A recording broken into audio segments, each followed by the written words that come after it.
Hai, balik lagi dengan kami. Di sini kami akan menyampaikan materi bab 12 tentang macam-macam dokumentasi pada Project Based Learning.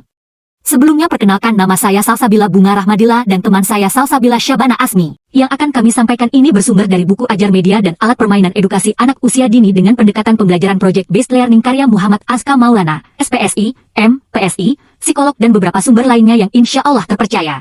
Langsung saja kita bahas ya. Dalam dunia pendidikan, terdapat berbagai pendekatan dan metode pembelajaran yang terus berkembang seiring dengan perkembangan kebutuhan dan tuntutan dalam mendidik generasi muda, menurut Guo et al. Tahun 2020. Salah satu pendekatan yang semakin populer dan diakui nilainya adalah Project Based Learning atau PBL, menurut Niswara et al. Tahun 2019. PBL merupakan pendekatan pembelajaran yang menekankan pada pembelajaran berbasis proyek atau kegiatan nyata yang mengintegrasikan berbagai aspek pembelajaran dalam konteks yang relevan dan bermakna, menurut Dewi, tahun 2021. Melalui PBL, anak-anak diajak untuk terlibat dalam proyek-proyek yang menantang dan bermakna, di mana mereka dapat mengembangkan rasa ingin tahu, berpikir kritis, berkolaborasi, dan mengaplikasikan pengetahuan dan keterampilan dalam konteks yang nyata. Menurut Beyer et al. Tahun 2019, dengan mengimplementasikan PBL dalam pendidikan anak usia dini, diharapkan anak-anak dapat mengembangkan keterampilan dan sikap yang relevan dengan kebutuhan dunia yang terus berubah. Mereka tidak hanya menjadi pemahaman tentang konsep-konsep akademik, tetapi juga menjadi individu yang kreatif, inovatif, kolaboratif, dan memiliki kepercayaan diri untuk menghadapi tantangan di masa depan. Sebelum kita ke materi inti, makna dari dokumentasi itu sendiri apa sih? Dokumentasi merupakan sesuatu yang mendukung hal yang nyata dengan kebenaran yang memuat segala sesuatu yang berbentuk aturan atau peorganisasian dalam sebuah tulisan, menentukan intonasi, serta jeda pada saat pembacaan. Menurut Sudarsono, tahun 2017. Jenis-jenis dokumentasi ada 3, yaitu dokumentasi verbal, dokumentasi tertulis dan pencatatan, serta dokumentasi melalui foto potret.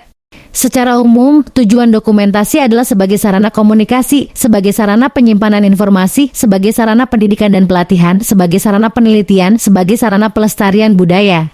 Tujuan dokumentasi dapat berbeda-beda tergantung pada jenis dokumentasi yang dilakukan. Contoh penilaian pada pendidikan anak usia dini. Dalam lingkup pendidikan anak usia dini, dalam kurung PAUD, penilaian dijelaskan sebagai proses pengukuran terhadap hasil dari kegiatan belajar anak. Penilaian kegiatan belajar di PAUD hendaknya menggunakan pendekatan penilaian otentik. Penilaian otentik merupakan penilaian proses dan hasil belajar anak usia dini dalam rangka mengukur tingkat pencapaian kompetensi sikap dalam kurung spiritual dan sosial, pengetahuan, dan keterampilan berdasarkan fakta yang sesungguhnya. Berikut ini akan dibahas tujuan, prinsip, teknik penilaian yang termuat dalam Permendikbud No. 146 tahun 2014. Pertama, tujuan penilaian. Mendapatkan informasi tentang pertumbuhan dan perkembangan yang telah dicapai oleh anak selama mengikuti pendidikan di PAUD. Kedua, prinsip penilaian. Mendidik yakni proses dan hasil penilaian dapat dijadikan acuan untuk memotivasi, mengembangkan, dan membina anak agar tumbuh dan berkembang secara lebih baik. Ketiga, teknik penilaian.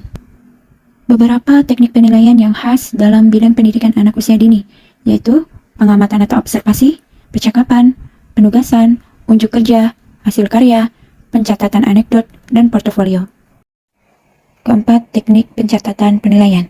Dalam hal proses penilaian, maka yang didokumentasikan adalah hasil penilaian. Teknik pencatatan penilaian bermakna cara-cara yang dapat digunakan oleh guru, termasuk orang tua, untuk mendokumentasikan setiap hasil penilaian atas pertumbuhan dan perkembangan anak usia dini.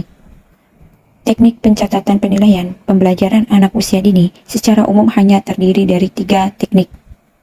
Yang pertama yaitu checklist, merupakan cara mendokumentasikan hasil penilaian dengan memberikan tanda khusus pada tabel checklist yang telah disediakan.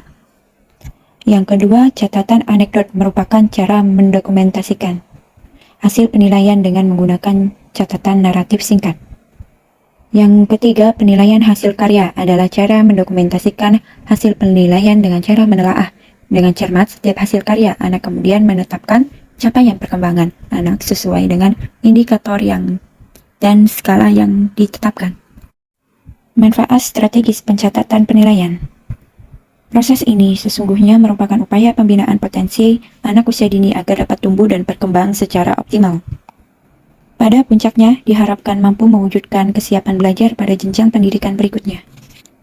Keberhasilan sebuah proses pembelajaran dapat diketahui melalui proses penilaian. Pada tahap berikutnya, hasil dari proses penilaian akan menjadi landasan dalam merencanakan sekaligus mengimplementasikan proses pembelajaran berikutnya. Penilaian pada anak usia dini hakikatnya diperlukan untuk mendalami potensi-potensi perkembangan yang dimiliki oleh masing-masing anak pada setiap aspek perkembangannya. Aspek perkembangan yang dimaksud meliputi yang pertama nilai agama dan moral, kedua fisik motorik, ketiga sosial emosional, keempat kognitif, kelima bahasa, dan terakhir seni. Oke, untuk saat ini kita cukupkan saja teman-teman. Kurang lebihnya mohon maaf, semoga bermanfaat. Wassalamualaikum warahmatullahi wabarakatuh.